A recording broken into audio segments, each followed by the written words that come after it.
Imaginez un peu, il a 9522 km dans les Jambouilles précisément, soit près de 15% des sentiers pédestres suisses. Pourquoi ?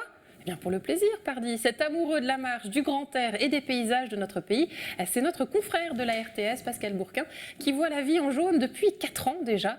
Il y a un mois, il était en Valais, du côté du Val des Reins. Et vous, Florent May, vous êtes un grand marcheur. Vous avez eu envie de marcher à ses côtés pour comprendre sa démarche. Oui, petit jeu de mots. Découvrons votre reportage avant d'accueillir ce personnage attachant sur ce plateau.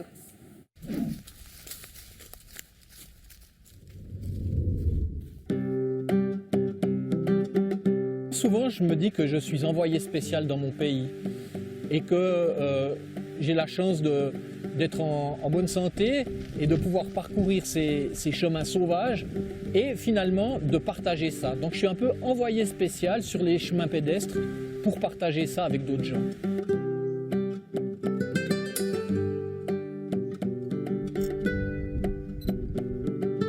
Tu es souvent accompagné, il y a des gens qui viennent avec toi marcher, il y a vraiment une communauté qui s'est créée autour de ton projet. Alors il y a un petit effet Forrest Gump, c'est vrai, c'est assez amusant. Maintenant j'arrive à pratiquement une étape sur 4 où quelqu'un m'accompagne. J'aime être seul, mais j'aime aussi être accompagné. Je crois que c'est un petit peu comme dans tout le concept de la vie en jaune, il faut que les étapes ne se ressemblent pas. Donc aujourd'hui, il y a la richesse d'avoir vu des belles choses et puis il y a la richesse d'avoir partagé un moment avec toi, ça fait partie du concept. Alors on continue. Ouais.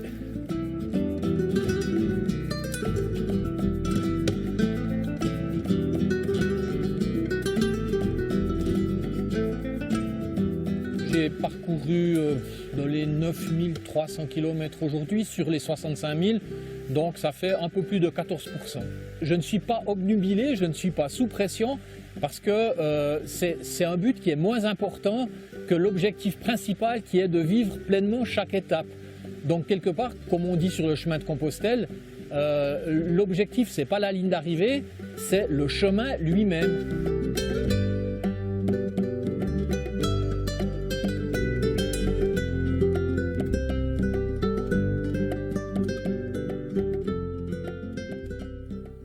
Bonsoir Pascal Bourquin. Et bonsoir. Merci d'être parmi nous. Vous êtes même d'ailleurs venu jusqu'à ce plateau à pied, depuis la gare. Depuis la gare, oui, ça va. Pas trop On ne change pas les passions. Cette idée-là de la vie en jaune, c'est un peu l'idée, le projet d'une vie, parce que si on fait les calculs, en 4 ans, 15%, il vous reste quand même encore pas mal d'années pour boucler tous ces chemins. Elle vous est venue d'où cette idée ? Pour être effectué en 28 ans, oui. Ah, vous avez calculé ça Oui, précisément ? Oui, je termine en principe en 2041. À l'occasion du 750e anniversaire de la Confédération. Joli. J'arriverai sur la place fédérale à 75 ans et je serai tous les chemins pédestres de Suisse. Et on sera là pour vous accueillir. J'espère. Bravo en tout cas. Pascal Bourquin, vous faites entre 2 et 3 étapes par semaine. C'est beaucoup de temps aussi à côté d'un travail. Vous êtes journaliste, reporter image à la RTS. Est-ce que des moments, il y a des phases de découragement, vous partez aussi tôt? Est-ce que des moments où vous dites je suis un peu fou? Non, il n'y a pas vraiment beaucoup de phases de découragement. En tout cas, pas au niveau de l'effort physique et du plaisir d'être dans la nature. Il y a parfois un petit peu de dépit quand je vois le temps que je dois mettre dans les déplacements. Parce qu'évidemment, quand on habite le Jura, c'est pas forcément bien centré pour aller découvrir la Suisse. Vous me disiez, vous mettez des fois plus de temps dans les transports publics que pendant l'étape. Oui, c'est ça. Il m'arrive de faire 8 heures de transport en commun pour faire 5-6 heures de marche-course. Surtout pour venir en Valais, par exemple. Ouais, et puis ça va encore. Le Tessin, c'est pas mieux. Vous êtes organisé, par contre, maintenant, vous avez un minibus. Pour le Valais, vous pouvez dormir sur place, à enchaîner 2 étapes. Alors là, je me donne un peu les moyens de moins m'épuiser dans les déplacements. Donc là, je viens de louer une place de parc ici à Sierre et je vais garer mon petit bus habitable dans lequel je peux loger. Comme ça, j'aurai mon petit bus de ce côté des Alpes et une petite voiture au nord des Alpes. Je suis obligé de me donner les moyens de vivre pleinement ce projet sans trop m'épuiser. Pourquoi le Valais? Parce que c'est le plus beau coin, c'est ça? Mais bien sûr. C'est ça que je dois dire. C'est ça que vous êtes censé dire, mais en vérité, vous qui en avez parcouru pas mal, sur pas mal de cantons. Alors, comme j'attendais la question, j'ai préparé la réponse. Ah, voilà. Et je vais vous dire, oui, votre canton est absolument magnifique, mais je pense que si on est tout le temps dans votre canton, on n'en voit même plus la beauté et on s'en lasse. Donc quelque part, il est bon de varier les paysages et c'est pour ça qu'il est vraiment agréable d'alterner. Moi j'ai ce que j'appelle des chantiers. Donc j'ai un chantier arc-jurassien, un chantier Alpes-Ouest, c'est ici, et un chantier Alpes-Centre qui est du côté du Grimsel, Nuffenen, Gotthard, etc., Fourca.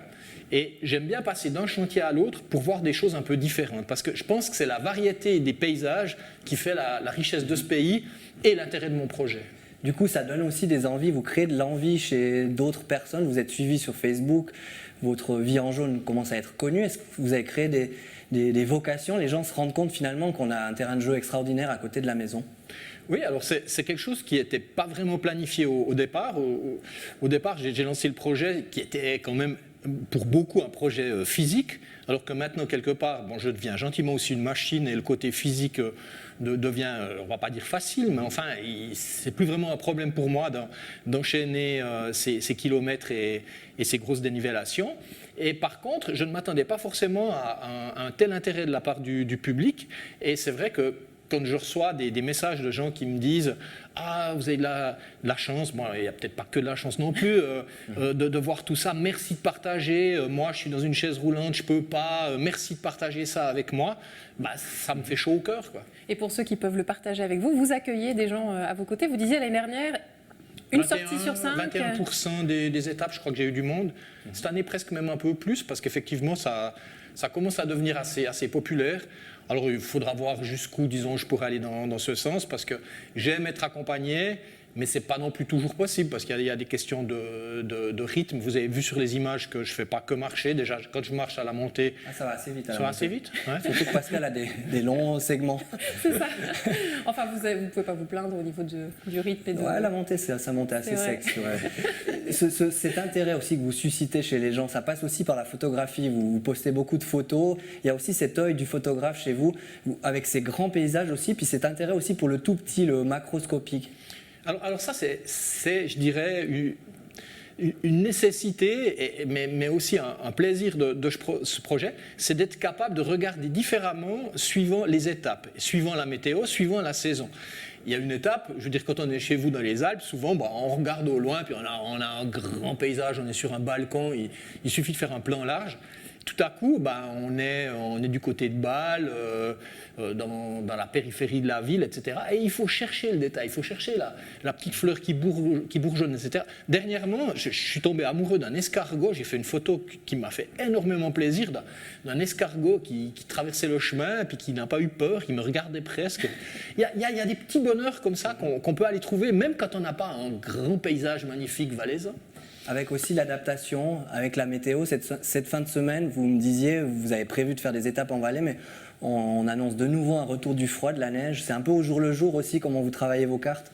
Oui, absolument. Alors je tiens compte, disons, de mon autre vie, celle qui n'est pas jaune, à savoir que si j'ai quelque chose d'important, par exemple, un jour je ne peux pas marcher, etc., je vais peut-être faire une étape plus petite, plus proche de chez moi. Si j'ai plus de temps, je vais peut-être aller plus loin, mais je tiens compte aussi beaucoup de la météo, et aussi je tiens compte de la nécessité de varier les paysages pour faire plaisir aux gens qui me suivent. Alors, le fait d'avoir parcouru tous ces kilomètres, ça vous permet aussi de constater un peu l'état des lieux, de ces différents sentiers. Certains sont en très bon état, d'autres beaucoup moins. Racontez-nous un peu ce que... C'est là que je vais me faire des ennemis, ou bien? Ça dépend où, c'est ça. Vous voulez que je vous dise la vérité.